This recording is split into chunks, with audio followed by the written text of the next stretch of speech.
Susie Barolo, and this is like take 400, and so I'm just going to dive right into it. At first, my tongue was all tied, and then I was having technical difficulties, and I just want to get started because this is a very important message that I want to get across today. It has to do with parenting, and parenting is important whether you are a parent or not. Why? Because you've had parents. Yes, everyone here has had a parent. Whether you know them or not, maybe you were adopted, you never met your parent. Your parents impact you. They impact you in many ways, and it's important to be conscious about that. That's my whole, I'm a conscious coach, and we look at our brain and we look at what's happening in a mindful way. I also want to be very clear that it's important to be kind when we are doing that. When we are looking at ourselves and we're looking at the impact our own parents had on us and the impact that we have on our kids, it is of crucial importance to start from a place of kindness and compassion to yourself, for what is going on and what has been happening. I want to dive right in, and I want to start with one of the beliefs that sort of damaged me in the beginning or challenged me in the beginning as a parent. And did you think that once you had kids, you would instinctively know what to do? Laugh out loud at that one. For me, the belief that as a parent, I would instinctively know what to do as soon as I have my kids, and as soon as they were tweens, or as soon as whatever stage they're at, that somehow I should know what's in me and what to do, has been really damaging. And if the last two blogs of mine haven't convinced you otherwise, we don't have an idea. It's not in us. It's not like once the baby is implanted in our uterus, there's also a computer chip that's implanted in our brain on parenting 101, or how best to parent. First of all, if you have multiple children like myself, you will know that your kids are all different. They all require different skills. They require different approaches, and they require different tools from you as a parent. And so to think that like one way is the right way and, oh, read this book and boom, you're done, is nonsense, and it's not helpful for you. It's also not helpful to think that we know just instinctively how to parent. If anything, what it was implanted in our brain was our parents' way of parenting us. And even if that was a magnificent way, even if we look back and we're like, oh, I'd do everything my parents want me to do, it still is important to have some sort of conscious stepping back and looking at like, okay, so how was my parents' way magnificent? And looking at how that helps us. Going into parenting with the idea that I'll always know what to do can be quite damaging.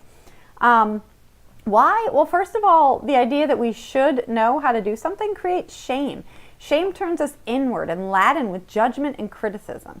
When we think that we're the only ones yelling and losing our shit with our kids, we judge ourselves and, oh my God, no one else is doing this because everyone else, had their baby and knew right away how to parent their 3-year-old or how to parent their 12-year-old or whatever. That's not helpful to us. We are mean to ourselves and we're more reactive. Who suffers when we're mean to ourselves and we're more reactive? We do, for sure. But you know who else does? Our kids. Because they're the innocent ones that are there, and it's like, don't do that, mommies, whatever it is. They are the individuals suffering in addition to ourselves and our spouses or the people around us. And most importantly, today I'm focusing on our kids because they're the innocent ones. And what kind of message does that send to them? Doesn't that send the message that when things aren't going right, you can yell at someone smaller than you? How about that? That's not a message I want to send to my kids. When I'm upset because I'm not handling something very well, their tantrum or their meltdown, it's okay for me to yell at them? No, I don't like that. When we're judgmental and hard on ourselves, we are averse to looking for the potential of where we can grow. We shame ourselves for our outbursts and our reactivity. This does not facilitate growth or change. We tend to put up our shield of defense and we actually dig deeper into our way of doing things that wasn't working because we're losing our shit, but we dig deeper into it because we're like, well, we can't ask outside because it looks like they're all pretty perfect on their Facebook page and I'm the only one I hear yelling or losing my shit, and it just doesn't help anything. We put up this wall of defense, and instead of asking and reflecting, oh, what should I do here? What could I do differently? We get all tight and strict with ourselves. However, when I loosened up and stopped trying to be that perfect mom with the perfect kids, I was able to be a much better mom, ironically. Like when I let go of like, this is the way it should be done, Susie, or this is what I think those books are telling me to do. And I listened more to myself and I reflected more on what triggers me and how I react with my kids. I was able to be a much better parent, and lovely Lee, I don't think that's a word, but now it is, lovely Lee, my kids acted much better also. They reflect back to me how I am acting and how I am being. Here is what I would like us to believe. Instead of believing that we should know how to parent and we should know the best thing to do, I'd like us to believe that we are all struggling as parents. And it's okay. It's okay if you're not where you want to be as a parent. It is. It's okay if you lose your shit. It's okay to be reactive. Why? First of all, what's the alternative? It happens. It's happening all over. Telling ourselves it's not okay, that doesn't help. It just happened. You just had the reaction. So beating yourself up for what happened won't make it not to have happened. Instead, allow yourself to view your parental meltdowns as opportunities to learn about yourself. I used to yell a lot as a mom. I'm not proud of that, and that's not the mom I wanted or want to be. But if I spent my time criticizing myself and feeling guilty about my past behaviors, how would that change me as a parent? How does that help? What helped, I'm sorry, I need to say that I did do that for many years. I did beat myself up and criticize myself and get even more stricter with myself. So then I was more on the edge. So the next time my kids did anything else, I was even more likely to yell, which just keeps the cycle going. So that's what I want. It's one of the main things I look for as a coach, is like, if you see a cycle happening and you're always in it, you're like, oh, here we are again. Okay, it's not going to change unless you change something. And what I changed was I changed my view of myself. I let down my guard and allowed myself to not be the perfect mom, and to just shine some compassion on myself and kindness, and be like, all right, Susie, why are you reacting like this? What's going on? Instead of using up my mental energy to beat myself up and criticize myself, I used my mental energy to see what the cycle was and how maybe I could shift it. What could I learn about myself? What happened right before I yelled?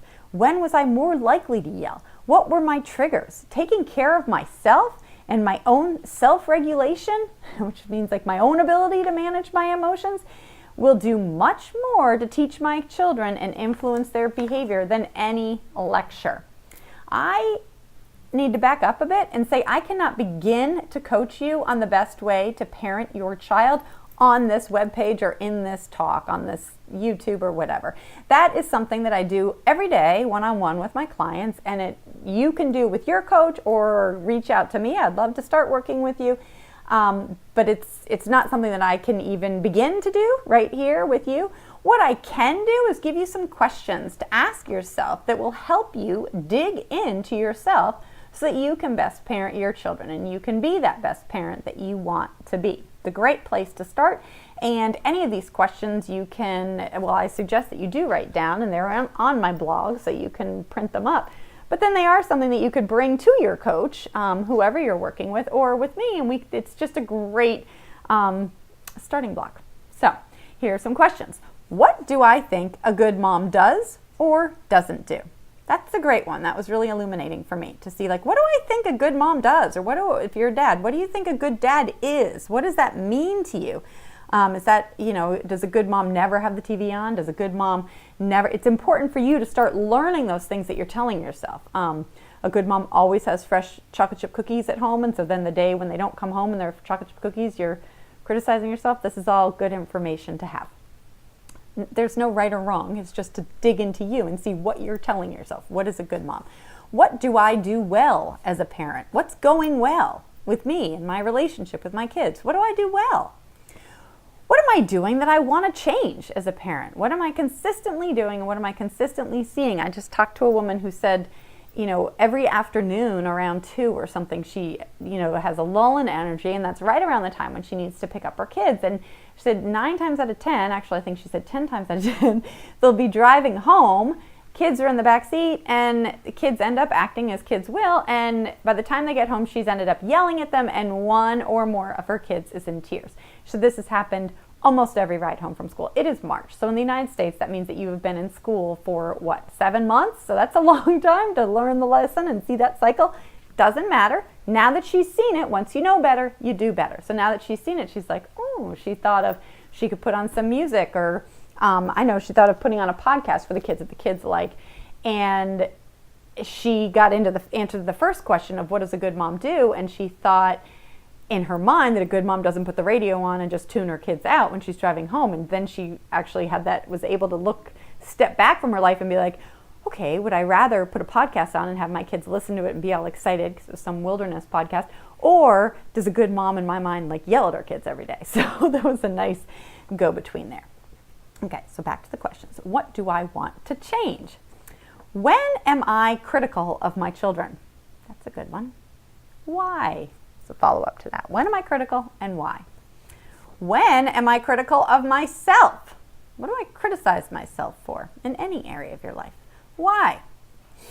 What leads to disconnection, tears, or arguments in our house? I love that question.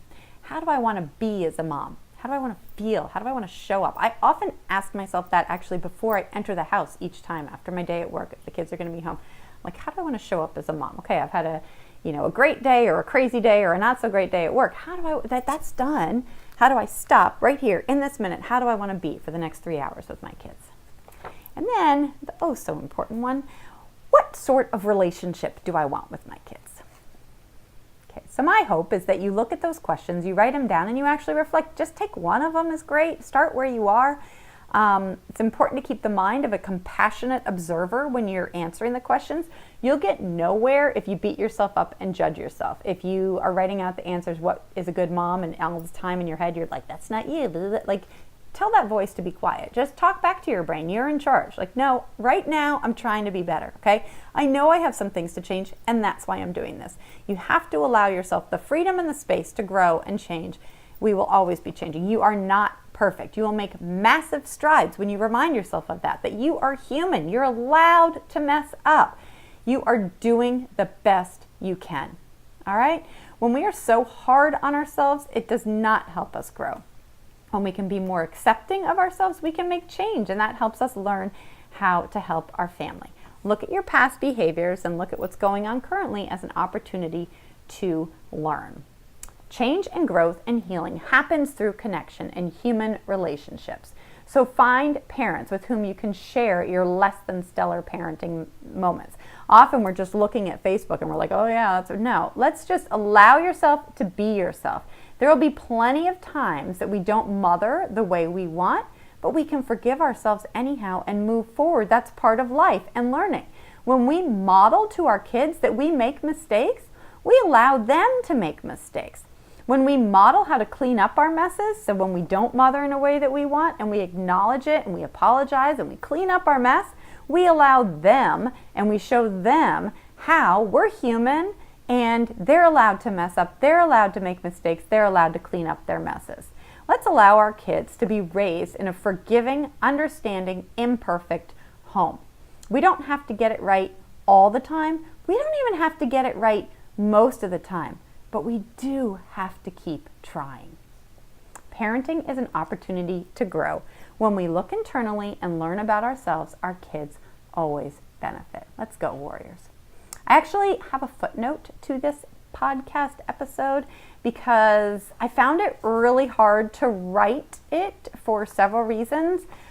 I think I was pretty clear that I don't have it all together as a parent, but I want to make really sure that I'm clear. Each day with my kids is an opportunity for me to learn about myself and my triggers. None of us are perfect, and that includes me. Whereas I yell a whole lot less and I am a whole lot less reactive, I'm still not perfect. Deeper than that, though, is the discomfort I have with writing about parenting, knowing full well that many of you may be in a relationship where your child's other parent does not share your views.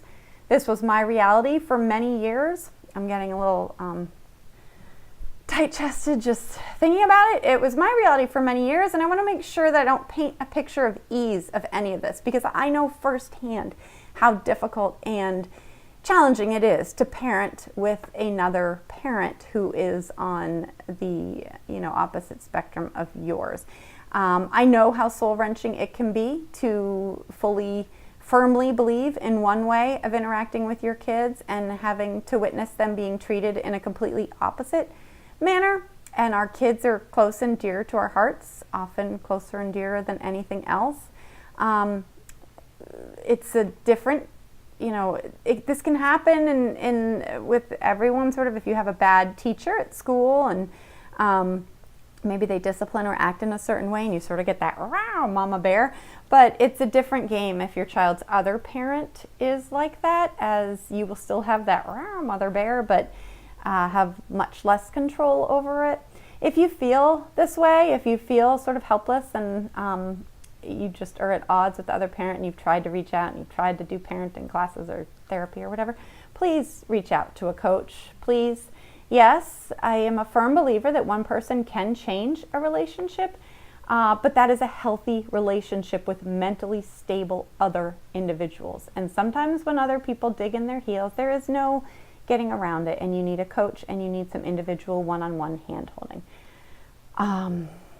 Start where you are and do what you can. I am a firm believer the future is always brighter than right now, although I did have to just step in and say that, I can say all this pie in the sky and change this and change that, and it's great for those of you that have the other parent is on the same page and you guys are on this journey together and you can come towards, and that's what I'm hoping for you all, and that's what I coach and encourage people to do. That is the majority of relationships, where if you have open communication, you can parent in that way. However, I do want to be clear to those of you out there that if you are banging your head against the wall, there is another way, and you need just call me. Okay? Reach out. All right, guys, go get them this week. Be kind and compassionate to yourself, for yourself.